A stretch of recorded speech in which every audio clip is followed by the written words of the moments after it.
सुल्तानपुर के धनपतगंज ब्लॉक कुर्सी पर कब्जेदारी का महासंग्राम समाप्त हो गया है। इस सीट पर ब्लॉक धनपतगंज की स्थापना के बाद से अब तक भद्र परिवार का कब्जा था। भद्र परिवार के इस अभेद दुर्ग पर समय समय पर जनपद के दिग्गज राजनीति के खिलाड़ियों ने कब्जे का प्रयास किया, लेकिन हर प्रयास में भद्र परिवार के विरोधियों को मात ही मिली। लेकिन इस बार के उपचुनाव में भद्र परिवार के इस अभेद किले को भेदने में विरोधियों ने सफलता हासिल कर इतिहास रच दिया। ऐसे में भद्र बंधु अपने इस दुर्ग को बचाने में सफल नहीं हो पाए। कड़ी सुरक्षा के बीच धनपतगंज के प्रमुख पद के लिए मतदान और मतगणना ब्लॉक मुख्यालय पर संपन्न हुई, जिसमें भाजपा समर्थित प्रत्याशी पार्वती सरोज ने 3 वोटों की बढ़त बनाकर सपा समर्थित उषा सिंह को शिकस्त देकर जीत हासिल की।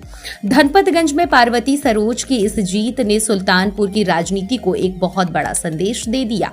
जिस तरह से धनपतगंज में ब्लॉक की कुर्सी के लिए महासंग्राम हुआ, वह हमेशा लोगों के लिए यादगार बना रहेगा। चुनाव परिणाम आने के बाद से ये तस्वीरें साफ हो गई हैं कि भले ही पार्वती सरोज को ब्लॉक प्रमुख के सिंहासन पर बैठने का मौका मिल गया है, लेकिन अब इस कुर्सी का कंट्रोल सुल्तानपुर से ही होगा। ब्लॉक प्रमुख के चुनाव में भद्र परिवार का 63 साल पुराना रिकॉर्ड ही नहीं टूटा, बल्कि लोगों का विश्वास भी टूटा है। एक रिश्ता टूटा है जिसे भद्र परिवार ने संजोने की हमेशा कोशिश की, लेकिन आज जब भद्र परिवार को जरूरत पड़ी तो हर किसी ने अपना मुंह मोड़ लिया।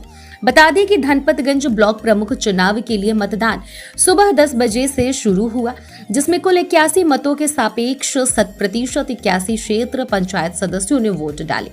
इसके बाद मतगणना 3 बजे प्रारंभ हुई, जिसमें सपा समर्थित यशभद्र सिंह मोनू की बा उषा सिंह को कुल 39 वोट ही मिले, तो वहीं उनकी प्रतिद्वंदी भाजपा समर्थित प्रत्याशी पार्वती सरोज को 42 वोट मिले। इस प्रकार से 3 वोटों की बढ़त बनाकर पार्वती सरोज धनपतगंज की ब्लॉक प्रमुख घोषित हुई। इस दौरान चुनाव की संवेदनशीलता को देखते हुए पारदर्शी चुनाव के लिए सुरक्षा के मद्देनजर जिला प्रशासन ने सुरक्षा के व्यापक प्रबंध किए गए थे। धनपतगंज कस्बे की सभी दुकानें भी बंद रहीं। अघोषित कर्फ्यू जैसा माहौल रहा। किसी भी अन्य व्यक्ति को आने जाने की छूट नहीं थी।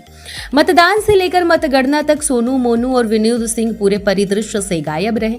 ब्लॉक मुख्यालय के इर्द गिर्द पुलिस और पीएससी के जवानों का घेरा बना रहा, जिसकी सुरक्षा में बीडीसी मतदाताओं ने निर्भीकता से मतदान किया। सप्ताह भर से गायब बीडीसी मतदाता अचानक लग्जरी गाड़ियों से मतदान के लिए प्रकट हुए तो नजारा देखते ही बना। समूह में पहुंचे बीडीसी सदस्यों ने कतारबद्ध होकर मतदान किया और खुली हवा में सांस लेते हुए अपने परिजनों से मिले। फिलहाल धनपतगंज के चुनाव के बाद से सुल्तानपुर का राजनीति समीकरण बदल गया है। Bureau report Ranvijay Singh, RM news.